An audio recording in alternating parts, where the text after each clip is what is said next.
All right, back into Cyberforce with my favorite artist, Marc Silvestri, who's barely drawing the book anymore, even though he's touted as a primary artist. John? Ride that dragon, baby. She is riding the dragon. You can never go wrong with the Marc Silvestri cover.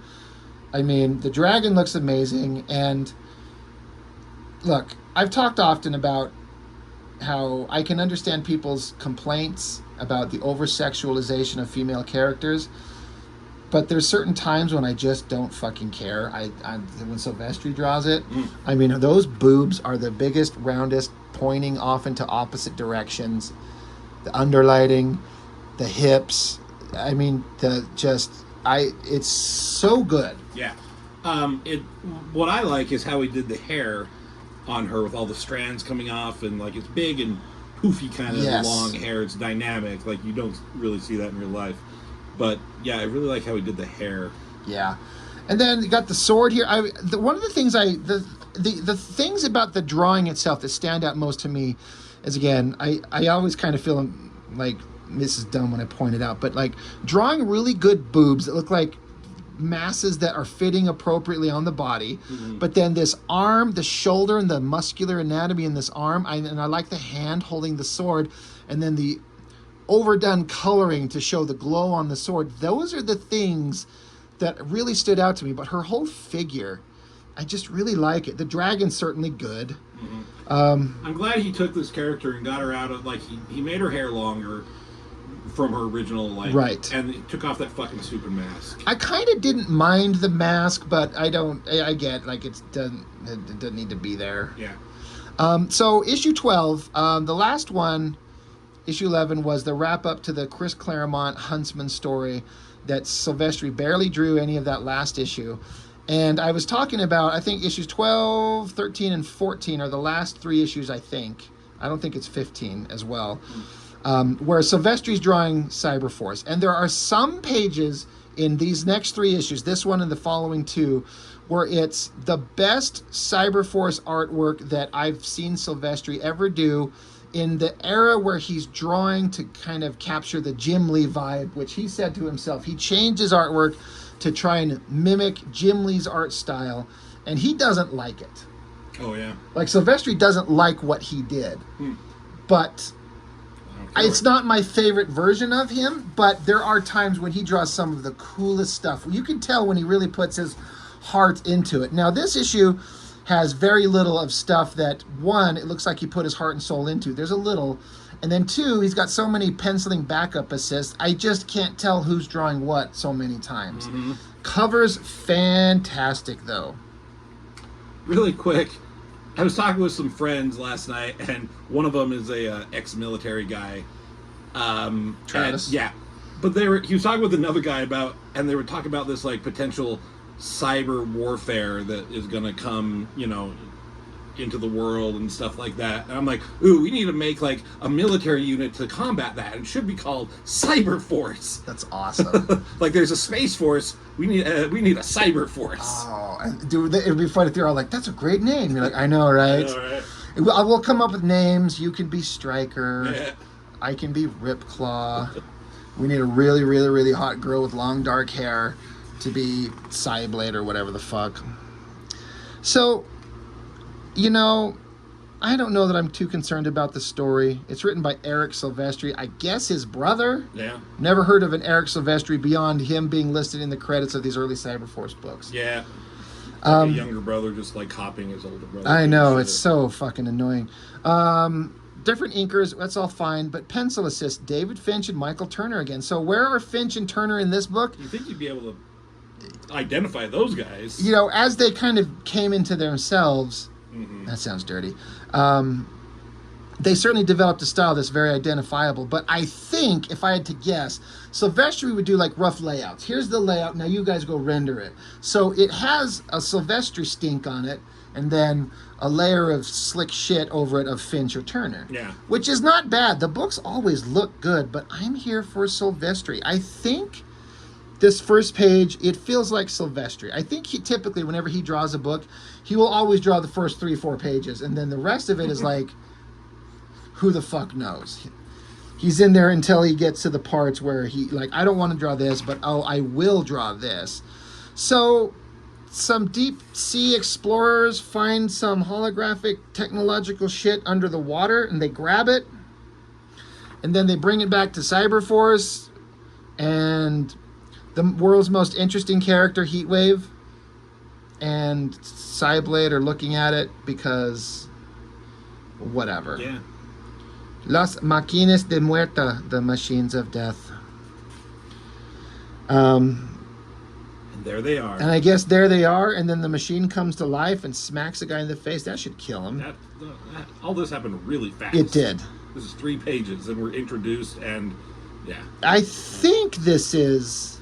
Timmy or... Well, I was Timmy going to say Silvestri drawing. Oh, okay. I think. It's all good. I'm not sure about some of these. Yeah, I mean, this... It could be. I don't fucking know. They have like this, like going on to the next part of the story, Velocity having like a vague-ish beginnings of flirting, because she's talking about like she's getting flung over the fence by Ripclaw, and then the most unnecessarily dialogue ever. She says, "I wish Impact were here," the big strong guy. He likes to watch me go off the high dive at the Plex. He pretends to not notice, but I've seen him sneak a peek. So she's basically acknowledging that the big jock guy is staring at her ultra hot ass body, even though I think she's like 17. So it's like a Colossus Kitty Pride thing, which is a little weird when she was like 14. Oh, yeah, for sure. A little weird. Come on, Claremont, can you make these kids 18 when in the X-Men? But, and then, of course, while she's thinking about how guys are staring at her, we put her in the, like, the fuck me pose. Takes the opportunity. She's like, put it right there, big guy. There, you got more than one option if you want. But Impact has a small penis. Yes, that's actually something I wanted to address. I've talked about this with, like, the big muscly characters in these things. But before we get there, we were bitching about, or I guess I should say I was bitching about, in the most recent issue of Youngblood that we reviewed, how they're always in a fucking holodeck training. Guess what? We're in the holodeck and they're training. And I prefer to use the Star Trek reference of holodeck rather than Danger Room. The Danger Room, or whatever the fuck it's the Subplex Holoactive War Room. Or the Holodeck. I'm trying to Sub-Holoac War Room. Char. I'm trying to think of create it into a word. And of course she's got a fucking lightsaber, because why not? But we just get a repeat of the cover. Drag. So you wonder, how is... I almost called her Psylocke. Yeah. How is Psyblade riding a dragon? Well, she's not. She's in the holodeck. And I feel like this is Silvestri, because that body, it's got all those exaggerated curves, the back, the ass, the hips, everything. But I like it. It looks good. So what is Cyblade's powers? She could generate lasers from her hands, and the lightsaber focuses those lasers into a more focused weapon. Okay. That's it. And she can kick you. And she can have huge boobs. Yeah. So I'm distracted, then she stabs you and you're dead. So pretty good drawing. I do kind of like these Cyberforce outfits with like the kind of metal. It's like a spandex thing and then kind of metal. It kind of works. Cyblade's outfit is sexy as fuck. She's got the thong little outfit and then basically like garter belt things on her legs, and then instead of bare skin, it's just metallic sheathing. Yeah. And then the inking and the lighting on it, like the edge lighting, and then the coloring with the highlight on the hips there. Yeah. Like, I love that drawing and the coloring, everything. And I like that. I would never think to put this, like, that head, like, entirely in shadows. Right. And it would make sense with the fire behind it to cast it in shadow. Yeah. But there's a light here. Yeah, it's rim lighting now. It's all there. But she's in the holodeck. And so douchebag Chip, he's like, Cyblade's really getting into this sword and sorcery program. Wait till she sees what I've got waiting for her on the next level. Right. And then I always liked this. Tentacle porn. Right. Yeah, that's what I want to see. I always like this face. It feels like a very Silvestri face. I feel like this is him. Yeah. And all these choices of the ways to put the shadows on this face look really good. Yeah. And I don't know that I would ever think to make it look quite like that. You definitely wouldn't. I definitely wouldn't. Like, let's not beat around the bush, Rob. Really solid stuff. So then we get into Impact, the guy that Velocity wishes was around. This guy's like, what is this, 20 feet tall? Seriously, man. He's as big as a house. And you got some blonde chick with huge tits, I mean Silvestri, showing up, and she's like hot for him, and he's hot for her. Now, I've talked about this, and it gets more into it in the next issue because these two get a little flirty, and she's trying to put the moves on him. Right. Girl, what are you going to do with him? He has a micro penis. I hope so. And it's still probably gargantuan to her, even if she can accommodate that thing, but you can't. It's just funny to think of these massive characters. His dick is the size of like a fucking like fire hydrant. Oh yeah. And it'd be funny, like if I could make a very inappropriate adult comic, I'd do a scene where there's some massive hero and some chick, and she's like two hands like a giant bucket, and she's like, "This is kind of gross." He's like, "I know, right?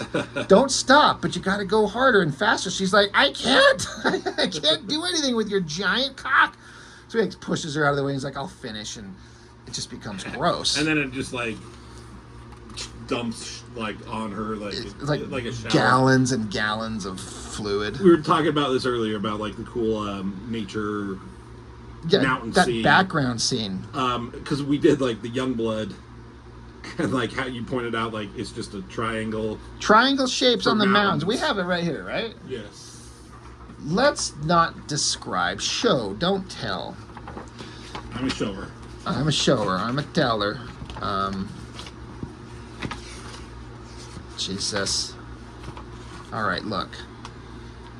Just pointy triangular shaped mountains or some organic looking shapes with different hills and valleys, a tree up close. I mean, sure, the pine trees in the foreground are kind of silhouetted in. That's fine. More organic looking clouds in the mountain. The coloring is better. Like, this is not a nightmare by any means. Sure. It's okay. But then you get somebody who actually can draw, and this probably took him no time at all. Yeah. No time. And then the color is cutting in these shadows and highlights on the mountains back there. It's just great. Oh yeah. Looks nice. I can't remember if I've talked to you about this, and this is not the best issue. It's the one following up to this that it really made me think about it. But when I think about like the shit about Rob Liefeld's work that kind of sucks besides bad anatomy, it's lots of splash pages, lots of big glory shots of characters, lots of hot babes, lots of punching, lots of explosions.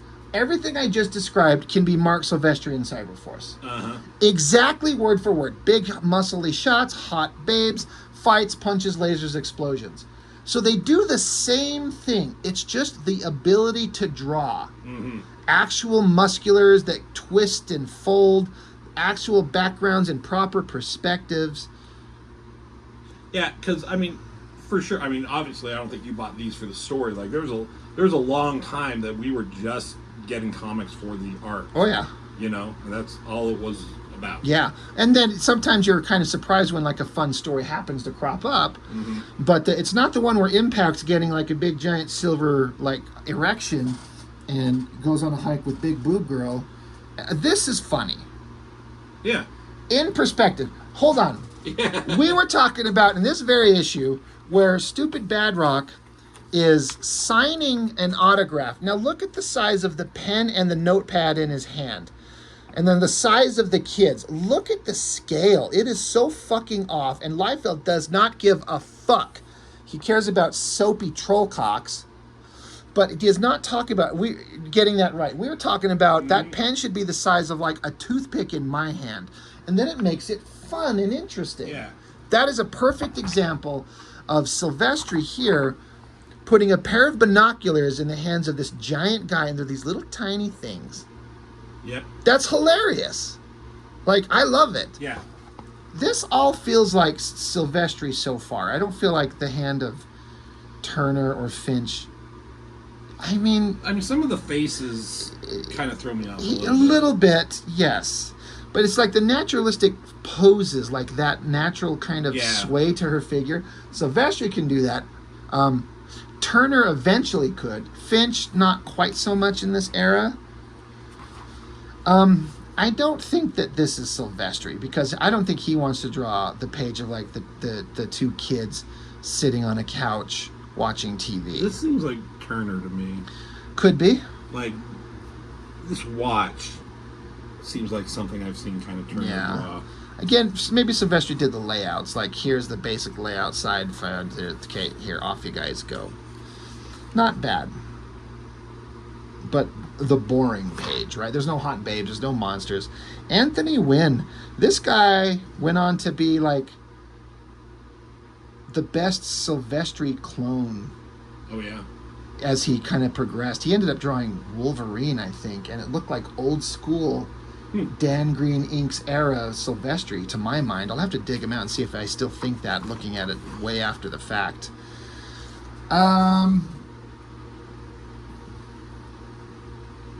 This could be Finch, or have a Finchy hand on it. It's not an exciting page, so I'm sure Silvestri's like, ugh. Yeah. Hey, lackeys, you draw the uninteresting stuff. Flipping through this, all I can see in this is just the wasted negative space. That 3 panels, like they could have put some there. Yeah. You know.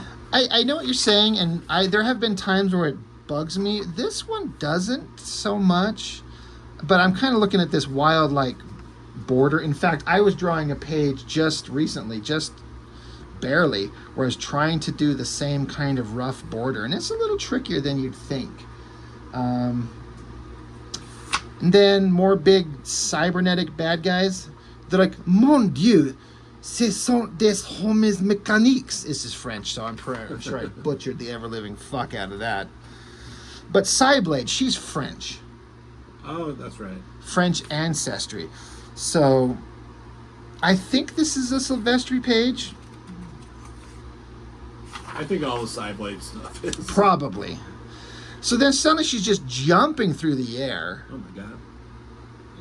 She's doing a really good, like, Tomb Raider impression. I guess. Yeah, actually, now that you put it that way. But she doesn't need 2 guns. She's got lasers from her hands. And then she's like, Vive la France! That's really stupid. And the robot's like, patriotism is a primitive concept, as is protein-based intelligence.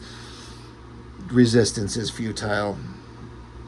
So they smack her away. There's not a lot of exciting shit going on here. It's just, I don't feel like this is all set up for the... What is this? So, they're looking at... They found a guy in a tomb in a suit of armor who wakes up, and it's Timmy, the robot. Oh. Because there's time travel in the next issues, and then he's been lying as a robot, unmoving, unaging. That's semi-interesting. I guess. So they smack Cyblade around. They blast at her. Now this, I thought, was simultaneously a very effective kind of use of coloring and dramatic use, and a giant waste of a double-page spread. Oh, yeah. It looks interesting. Like, you could do it just with that. Yes. You know, and... Yeah. It's... he handed this silhouette page. They wanted to get through it real fast and said, hey, colorist... Brian Haberlin, Nathan Cabrera, and Ashby Manson, and then computer colors is a whole bunch of people. Go to town. It's a time portal. Make it crazy. I'll spend 30 seconds drawing some silhouettes and a robot, a guy, a kid, and Cyblade, and then have them pop up. I feel like this is Silvestri. I think maybe Finch though, because Finch did some really angular, weird faces. Hard to say. That's the problem with these comics. Sometimes you're just like, I don't fucking know. Right. But they're back in time to a time when it's like castles and guys in suits of armor. That's when she should be riding the dragon. Oh my lord. That's what we're supposed to be thinking of. I was just telling you a little bit ago, but I gotta find my goddamn copy of the Cyblade She. Because as I remember, if I remember correctly, this is all Silvestri art. Yeah. in the one he did, because there was like a she side blade that was Tucci, and it's just, I'm sorry, no disrespect meant to William Tucci. He is not the artist that Silvestri is. Right. But I remember looking at this, and like the way that the hair is drawn with ink lines, with the curls coming up and around and the long flowing lines. Yeah. I am chasing that look to this day. I absolutely love it. But Cyberforce, whatever issue, look, I like to point out boobs. Joe Benitez drew some really nice boobies on this girl. I'm sorry. It's just one of those things. Like, it's all well done. Like, her whole body, the hands are really done with a nice kind of soft finesse. Yeah. The tummy, the way that the pelvis and the hips fold into everything, and then the chest, like, it's attractive but not overly done, like over the top, exaggerated. Yeah, that head seems way big. A little big, and the pointy, weird, angular eyes. It's a little off. The cover of the eyes, like, yeah. Well, like that looks really good. Yeah. That suddenly takes it Gigantor. away a little bit for me. Yeah, and that's hard, especially when you draw this big. If this is a 2-page thing. Yeah. But really well done. She's an 18-year-old girl. Yeah. Still. There's grass on the field. Play ball. No. Nope. Nope. Nope. John's 100% correct. So, Cyberforce number 12. That's certainly a comic. Issues 13 and 14 have some much better, more interesting artwork, even if it's only a couple of pages by Silvestri. But this is all set up, so it's boring, so no one gives a shit. Right. They probably could have had all the setup in this done in half the book, and then had some more interesting stuff. Mm-hmm. Still better than Youngblood. And I mean, there's people going on vacation, like the big guy's going on vacation in here. Yeah. Big guy going on vacation in here. Yeah. People in holodeck stuff. Right? It's very similar it's so stuff. Similar. It is. When were these published? How close to it? This is July of 94. April of 95. Maybe he saw this. He's like, God, this sucks. Let me show him how it's done. Right, maybe. But at the time, they were some of the funnest comics I've ever read at the time. And there's still some fun. It's just kind of, okay. Yeah, we'll remove the one. All right, Cyberforce number 12. That's all I got. Yeah, that's all you've got. There's not much. All right, thanks, guys. Bye.